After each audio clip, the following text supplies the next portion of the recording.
এই বছর West Bengal state ইউনিভার্সিটির অধীনে বিভিন্ন কলেজে যে সমস্ত স্টুডেন্টস বিএসসি ম্যাথমেটিক্স মেজর বা ম্যাথমেটিক্স মাইনরে অ্যাডমিশন নিয়েছো তারা অনেকেই আমার কাছে প্রশ্ন করেছো যে স্যার ওয়েস্ট বেঙ্গল স্টেট ইউনিভার্সিটির সিলেবাস কি হবে এবং কতগুলো পেপার পড়তে হবে, তার সাথে সাথে ম্যাথমেটিক্সের মেজর বা মাইনরে সেমিস্টার ওয়ানে কি কি টপিকস আছে। তো সেই সম্পর্কিত কিছু কিছু ইনফরমেশন আমি আজকে তোমাদের সামনে তুলে ধরছি। তাহলে প্রথমেই দেখো তোমাদের সিলেবাসে যেটা আমি দেখো টিক দিয়ে দিলাম, সেমিস্টার ওয়ান।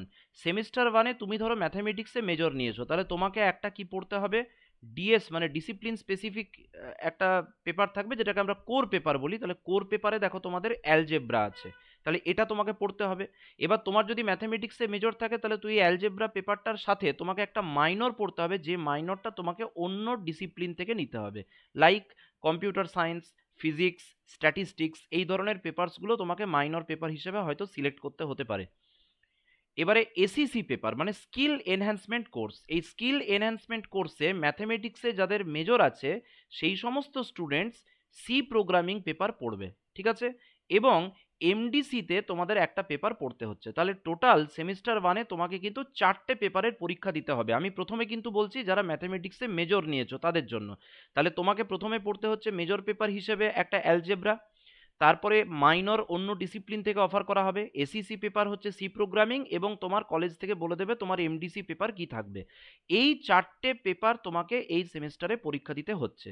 এবং যারা ম্যাথমেটিক্সে মাইনর নিয়েছো তারা স্বাভাবিকভাবেই মেজর পেপার অন্য ডিসিপ্লিনে আছে, মানে ধরো ফিজিক্সে হতে পারে, কেমিস্ট্রি হতে পারে, স্ট্যাটিস্টিক্স হতে পারে, কম্পিউটার সায়েন্স হতে পারে, তাদের তখন মেজর পেপারটা তাদের ডিসিপ্লিন থেকে আসবে। এবং তারা মাইনর পেপার হিসেবে কিন্তু এই অ্যালজেব্রা মানে মেজরের স্টুডেন্টসরা যেটা মেজর পেপার হিসেবে পড়ছে অ্যালজেব্রা, সেটাই কিন্তু তোমাদেরকে ম্যাথমেটিক্সের মাইনর পেপার হিসেবে পড়তে হবে। এবং এসিসি পেপার তোমাদের ক্ষেত্রে কিন্তু তোমাদের ডিসিপ্লিন থেকে অফার করা হবে। আশা করি মানে বিষয়টা আমি বোঝাতে পেরেছি। এবং তোমাদের ক্ষেত্রেও যারা মাইনর নিয়েছো তাদেরও 4টে পেপারেরই পরীক্ষা দিতে হবে। তাহলে একটা খুব মানে গুরুত্বপূর্ণ বিষয়, যারা ম্যাথমেটিক্সে মেজর নিয়েছো এবং ম্যাথমেটিক্সে মাইনর নিয়েছো উভয়েরই কিন্তু অ্যালজেব্রা পেপারটা হচ্ছে কমন পেপার এবং সিলেবাস একদম এক্স্যাক্টলি সেম। ডিটেল সিলেবাসে যদি চলে আসি, দেখো অ্যালজেব্রা মানে তোমাদের টোটাল একটা পেপার পড়তে হচ্ছে, তার ফুল মার্কস তোমাদের বলে দেওয়া আছে 100। কি কি থাকছে দেখো, ইউনিট মানে তোমাদের আছে ক্লাসিক্যাল অ্যালজেব্রা। এই ক্লাসিক্যাল অ্যালজেব্রার মধ্যে তোমাদের মূলত প্রথম যে পার্টটা বলা আছে সেটা হচ্ছে কমপ্লেক্স নাম্বারস। কি বললাম, এখানে আমি দেখো লিখে দিচ্ছি কমপ্লেক্স নাম্বারস, কমপ্লেক্স নাম্বারস। তারপরে আছে তোমাদের এখান থেকে এই যে যে পার্টটা দেখতে পাচ্ছ এই পার্টটা তোমাদের হচ্ছে theory of equations, theory of equations. এবং তোমাদের থার্ড যে এই জায়গাটা লেখা আছে সেটা হচ্ছে ইনইকুয়ালিটিস। অর্থাৎ তোমাদের ক্লাসিক্যাল অ্যালজেব্রা থেকে 3টে চ্যাপ্টার তোমাদের পড়তে হবে। কি কি বই তোমরা ফলো করবে, আমি বলবো যে তোমরা জাস্ট দুটো বই ওখানে ফলো করতে পারো। একটা হচ্ছে এসকে মাপার ক্লাসিক্যাল অ্যালজেব্রা, ঠিক আছে, অথবা তোমরা আরেকটা বইয়ের সাহায্য নিতে পারো, সেটা হচ্ছে ঘোষ চক্রবর্তীর advanced modern algebra, Ghosh and চক্রবর্তীর মডার্ন অ্যালজেব্রার বই। ঠিক আছে, এই দুটো বই থেকে তোমরা যদি তোমাদের প্র্যাকটিস করে যাও তাহলে কিন্তু তোমাদের পরীক্ষাতে খুব ভালো পারফরমেন্স হবে। তারপরে চলে আসছি দেখো ইউনিট 2 তে নাম্বার থিওরি। এই নাম্বার থিওরিটাও তোমরা এসকে মাপার ওই ক্লাসিক্যাল অ্যালজেব্রা বইটাতে পেয়ে যাবে। দেখবি ইন্টিজার্স বলে একটা চ্যাপ্টার আছে, সেখানে এই নাম্বার থিওরির সমস্ত টপিকসগুলো কভার করা আছে। এবং ইউনিট 3 তে তোমাদের খুব গুরুত্বপূর্ণ একটা বিষয় দেওয়া আছে, সেটা হচ্ছে ম্যাট্রিক্স থিওরি। ম্যাট্রিক্স থিওরি মানে ম্যাট্রিক্স সম্পর্কিত বেসিক আইডিয়াগুলো তোমাদের হয়ে গেছে।